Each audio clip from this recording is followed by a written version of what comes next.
Room है, पूरा का पूरा जो रूम, पूरा का पूरा जो क्या बात कर रहे हो, ध्यान सुना। अब हम पूरा का पूरा रूम को वैक्यूम कर दिए, पूरा का पूरा रूम को क्या कर दिया, वैक्यूम। सारा ये खींच के पैसा बाहर निकाल के फेंक दिया, सारा का सारा ये निकाले और निकाल के बाहर फेंक, पूरा गायब, पूरा वैक्यूम, एकदम क्लीन, पूरा वैक्यूम बना दिया। क्लियर ना? अब हुआ क्या, क्लियर? ये जो बच्चा है ये दूसरे बच्चे को क्या किया, एक थप्पड़ खींच के मारा। मेरा सवाल, सुनाई देगा, दिखाई देगा, दोनों देगा?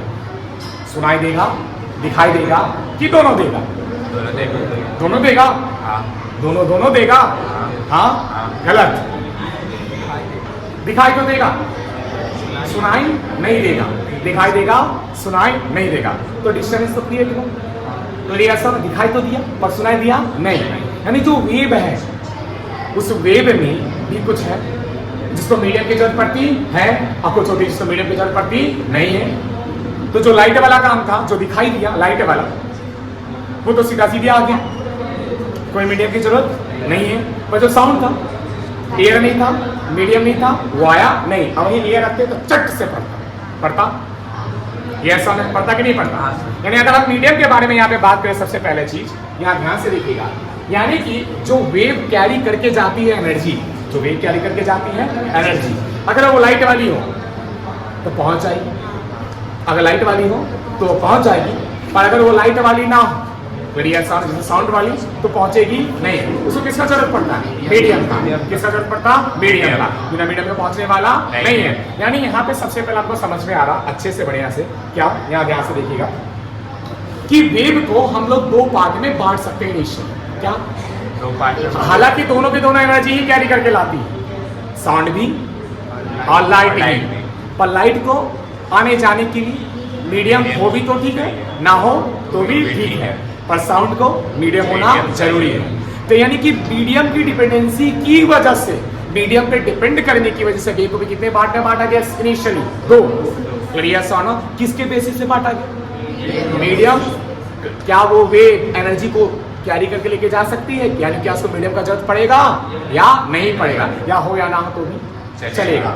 चलिए यहाँ ध्यान से देखिएगा, अगर इसमें बात करें तो कितना पार्ट में बांटा गया, दो पार्ट। क्लियर सोना? अरे हाँ ना बोल, पहला कौन सा?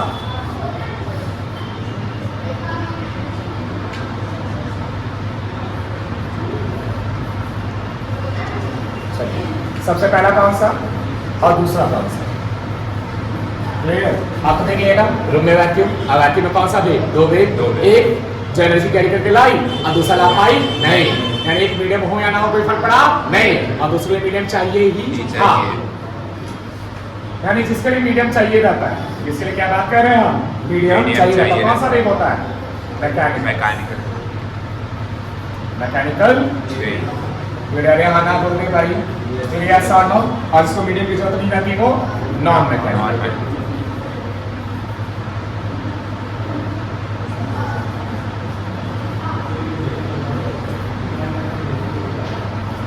अरे हाँ ना बोल, यस और नो।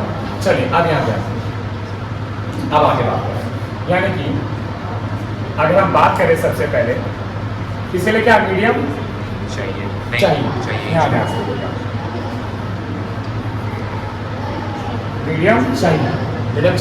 आगे ध्यान से देखिएगा, एग्जाम्पल के लिए आदित्य रॉय ने वैभव को क्या किया, क्या वो थप्पड़ की आवाज आपको सुनाई दी? नहीं सुनाई दी नहीं ना। अगर मीडियम होता तो सुनाई देगा, यानी साउंड। और नॉन मैकेनिकल के लिए देखिए, सबसे पहले आप प्रिपरेशन करें कंपटीशन के लिए, तो उस लैंग्वेज में लिखिए जिसमें आप कंफर्टेबल, जिसको आप याद रखोगे। मीडियम हो या ना हो कोई फर्क पड़ता नहीं है, मीडियम हो या नहीं हो कोई फर्क पड़ता नहीं है, कोई फर्क पड़ता नहीं है, कोई फर्क पड़ता नहीं है, हो या ना हो कोई फर्क पड़ता नहीं है, हो या ना हो किसी तरह का कोई फर्क पड़ने वाला नहीं है। लिख सकते हैं कोई उस लैंग्वेज है जिसे आप याद रखोगे।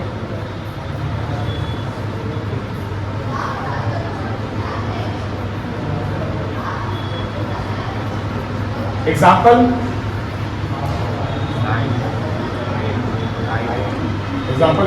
लाइट। कौन सा wave, light.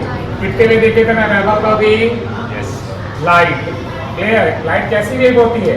Electromagnetic wave. Electromagnetic wave के बारे में अगर बात करें तो आपको पता नहीं इलेक्ट्रोमैग्नेटिक वेव कैसा होता है। बात समझे? यस और नो? इलेक्ट्रिक फील्ड कैसे वाइब्रेट करती है? ये।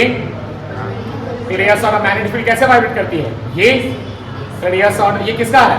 This is the direction of vibration of electric field. और ये किसकी दिशा है वाइब्रेशन करने की?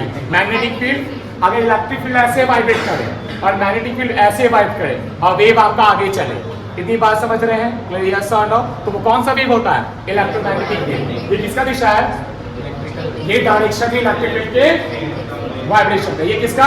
Magnetic field. और वेव कैसे चले? ये। इतनी बात समझ रहे हैं? यस और नो? तो कौन सी वेव अगर बात करें? Electromagnetic wave. Electromagnetic wave. हालांकि अगर हम वेव चैप्टर के बारे में आपको बात करें तो बच्चों वेव में ना सबसे पहले आप पढ़ेंगे wave in string. Correct? Wave in string पढ़ेंगे, फिर साउंड वेव पढ़ेंगे दूसरा चैप्टर, और तीसरा चैप्टर जो स्टार्ट होता है वो होता है ऑप्टिक्स। वो होता है क्या आपका? ऑप्टिक्स। यस और नो? जब हम लोग लाइट शब्द यूज करते हैं ना, लाइट शब्द, तो हालांकि लाइट शब्द में अगर बात करते हैं तो वो सारे के सारे विजिबल स्पेक्ट्रम, उनकी जो कहानी है वो उसके अंडर आती है। जब लोग कहाँ पढ़ेंगे? ऑप्टिक्स में। आगे आगे ध्यान से देखिए, आगे बात करते हैं। इतना तो लिख लीजिए यस और नो और हाँ आपको इतनी बात समझे? लेना आगे आगे ध्यान से देखिए। तो इतना तो सबसे पहले देखिएगा, अगर सबसे पहले बात करें और इलेक्ट्रोमैग्नेटिक वेव को बता दें तो सिंपल ये किसका डायरेक्शन ऑफ वाइब्रेशन है? Electric field. यस और नो? और यहाँ जो डॉट बना दिया उस डॉट का क्या मतलब है कि किसका डायरेक्शन है वाइब्रेशन का? Magnetic field. और वेव किधर प्रोपागेट करे? ऐसे। यानी ये क्या हो गया आपका? This is the direction of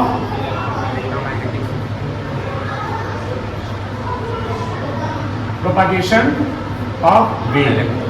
यही वेव आपको कौन सा वेव होता है? हाँ, इलेक्ट्रोमैग्नेटिक। यस। अब यहाँ ध्यान से देखिएगा, अब आगे बात करें खास करके देखिएगा।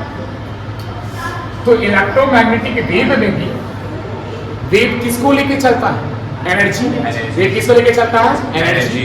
यानी कि कुछ रफ्तार से एनर्जी मूव करती है। अरे हाँ ना बोल दे भाई। कुछ रफ्तार से एनर्जी मूव करती है। अरे हाँ ना।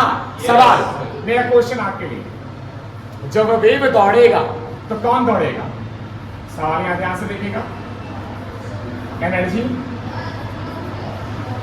दौड़ेगा कि पार्टिकल? एनर्जी दौड़ेगा कि पार्टिकल? एनर्जी दौड़ेगा। कौन दौड़ेगा? सबसे पहले अगर बात करें हम, कौन दौड़ेगा? एनर्जी। कौन दौड़ेगा? एनर्जी। तो अगर एनर्जी दौड़ेगा तो यानी कि अगर एनर्जी दौड़ेगा तो स्पीड भी किसका होगा? एनर्जी का। और जो स्पीड है एनर्जी का वही किसका स्पीड है? वेव का। यानी speed of energy means speed of wave. यानी क्या कहते हैं उसको? Wave velocity. क्या कहते हैं? Wave velocity. यानी speed of energy speed of wave. Speed of energy speed of wave. Speed of energy speed of wave. और इसको क्या कहते हैं? Wave of velocity. क्या? Wave velocity. यानी जिस रफ्तार से एनर्जी दौड़ेगा, जिस रफ्तार से एनर्जी दौड़ेगा वही वेव की रफ्तार होगी, और वही वेव की रफ्तार होगी तो इसको हम क्या कहेंगे? Wave velocity. क्या कहेंगे? Wave velocity. चलिए देखेंगे।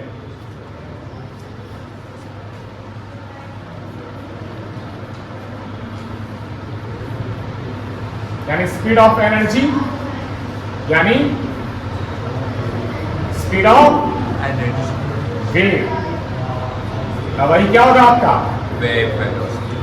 Wave velocity. Wave velocity. अरे हाँ ना बोल दे भाई। यस। यानी अगर सिंपल सी बात बोले, यहाँ ध्यान से देखिएगा,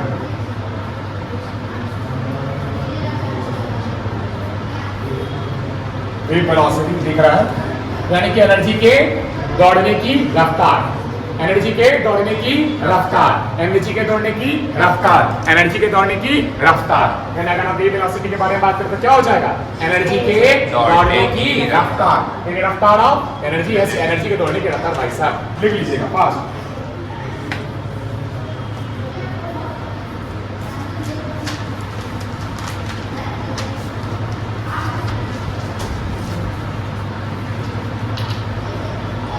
हालांकि सारी की सारी चीजें उस वे में लिखा है जिस वे में आप याद रख सकेंगे, यानी जो आपके लॉजिक और फिजिक्स को क्या करवाएगा? फील। ये बात याद रखिए। हालांकि आप कंपटीशन का प्रिपरेशन कर रहे हैं इसलिए इन सब चीजों को याद रखना जरूरी है।